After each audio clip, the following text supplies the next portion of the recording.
وسلم صلى الله عليه وسلم صلى الله عليه وسلم أستغفر الله أستغفر الله أستغفر الله أستغفر الله أستغفر الله أستغفر الله أستغفر الله الذي لا إله إلا هو الحي القيوم وأتوب إليه لا حول ولا قوة إلا بالله العلي العظيم আমার ভাই আল্লাহ তাআলার কাছে চোখের পানি অনেক প্রিয় অনেক পছন্দের বান্দা আল্লাহর সামনে কাঁদতে জানে আল্লাহ তাকে অন্যের সামনে কাঁদতে দেন না যে বান্দা দুনিয়াতে কাঁদবে আল্লাহ তাকে আখেরাতে কান্দাবেন না যে বান্দা দুনিয়ায় কাঁদবে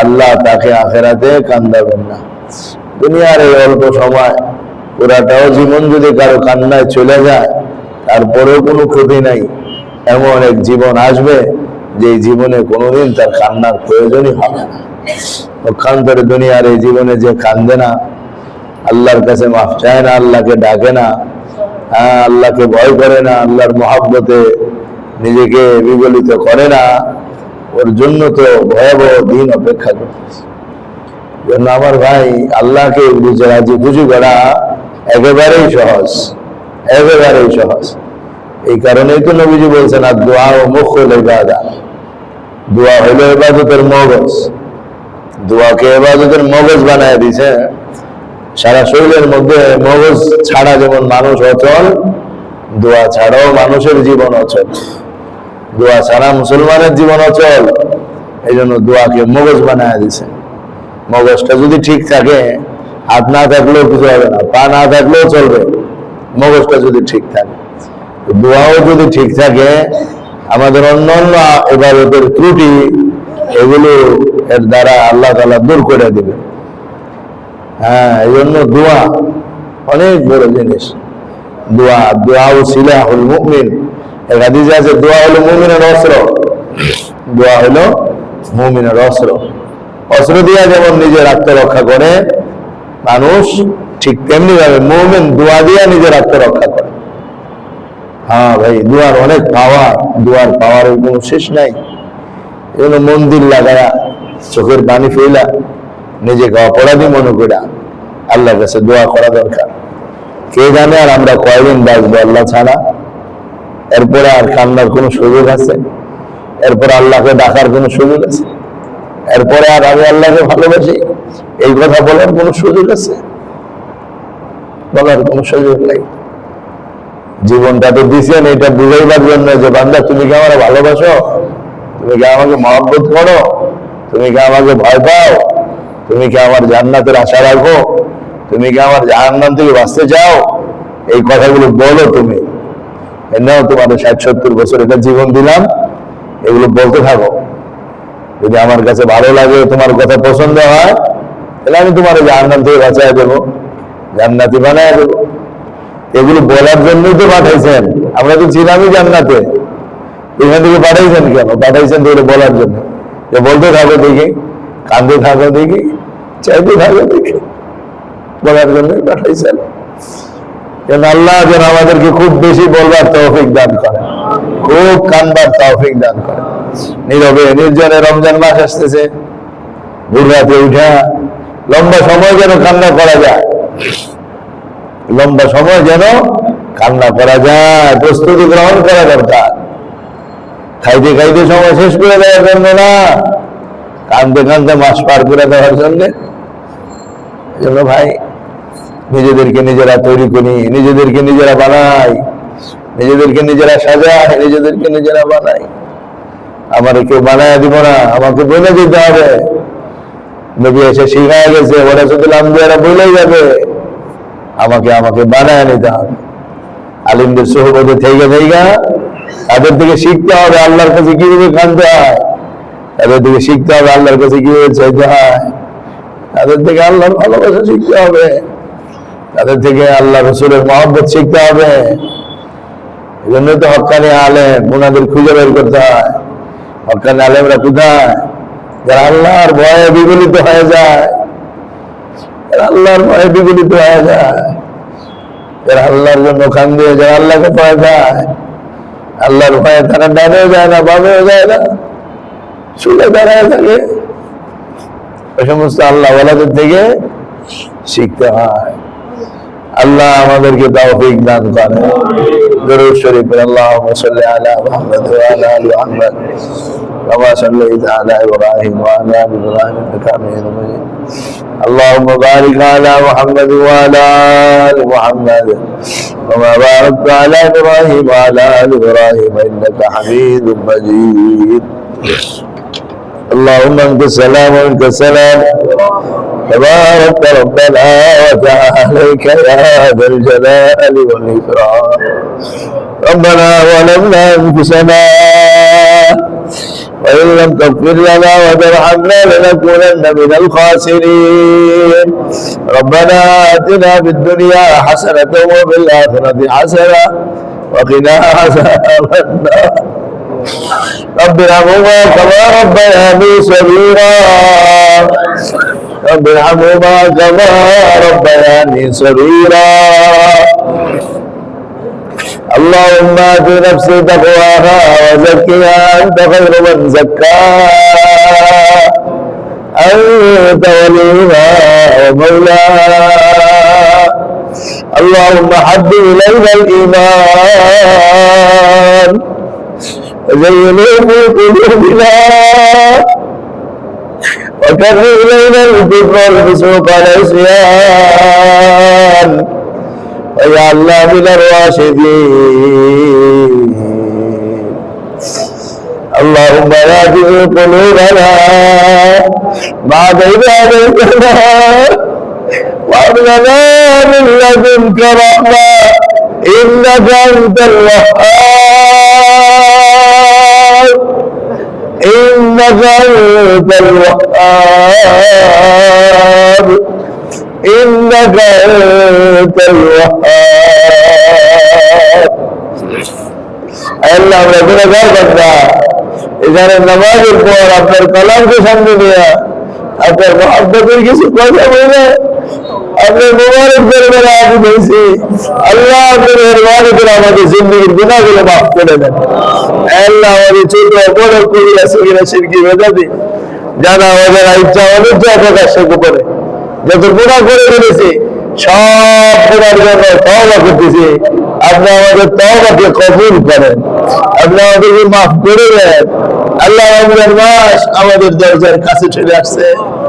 আল্লাহ বরকতের মাস, এই মাগফিরাতের মাস, এই রহমতের মাস, প্রতিটা মুহূর্ত করে আপনার কাছে আপনার নামে আপনার স্মরণে কাটাইতে পারি সেই তৌফিক আপনি দান করেন। আল্লাহ রমজানকে কেন্দ্র করে হাজার হাজার মুসল্লি বৃদ্ধি পাবে, বহু মানুষ মাথায় টুপি দিবে, বহু মানুষ হাতে তাসবিহ নিয়ে আসবে, আপনার ঘরের মেহমান হয়ে যাবে। আল্লাহ আপনার ঘরের বান্দাদেরকে আপনার সাথে জুড়ে দেওয়ার মতো কাজ করার তৌফিক আমাদের দান করেন। আল্লাহ আপনার এই বান্দাদেরকে আপনার সাথে জুড়ে দেওয়ার মতো আমাদের দ্বারা কাজ নিয়ে নেন। আল্লাহ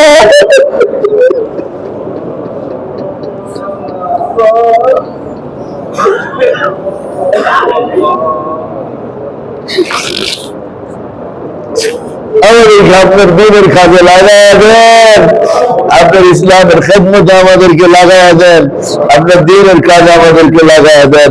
আল্লাহ আমরা যেন আপনার দিনের খেদমত করতে পারি। আল্লাহ আমাদের হাতে যেন মানুষ হেদায়েত পায়, আমাদের মাধ্যমে যেন মানুষ আপনাকে চিনতে পারে, আমাদের মাধ্যমে যেন মানুষ আপনার মহব্বত লাভ করতে পারে। আল্লাহ আপনি আমাদের সবাইকে কবুল করেন, আমাদের সবাইকে তৌফিক দান করেন, আমাদের সবাইকে মাফ করে দেন।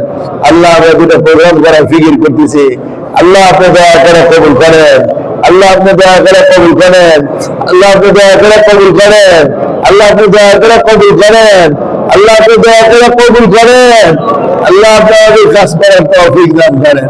আল্লাহ আমাদের ছোট বড় নারী পুরুষ সমগ্র পৃথিবীর মুসলমানদেরকে আপনি মাফ করে দেন। আল্লাহ সবাইকে মাফ করে দেন, সবাইকে কবুল করেন। আল্লাহ আমাদের মজলিসকে কবুল করেন, ভরপুর বরকত দান করেন।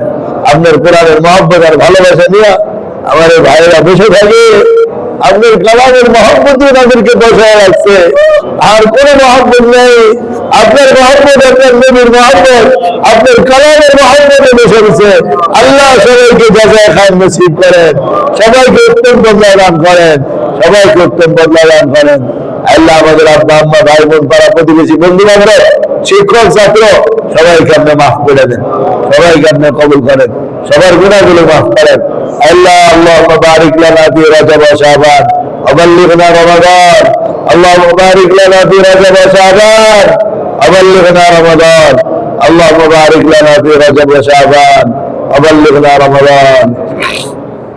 اللهم حبب الينا الايمان وزينه في قلوبنا وكره الينا الكفر والفسوق والعصيان واجعلنا من الراشدين واجعلنا هداة مهتدين واجعلنا من الذين لا خوف عليهم ولا هم يحزنون। আল্লাহ আমাদের মনের নেক দোয়াগুলো আপনি কবুল করেন। আল্লাহ আমাদের ছেলে মেয়েদেরকে সিহত আফিয়ত, আমরা আমাদের পূর্ণ সুস্থতা দান করেন। আল্লাহ আমাদের দোয়া ও মুনাজাতকে কবুল করেন। ربنا تقبل منا انك انت السميع العليم وتب علينا انك انت التواب الرحيم. صلى الله تعالى على خير خلق محمد وعلى اله وصحبه اجمعين برحمتك يا ارحم الراحمين.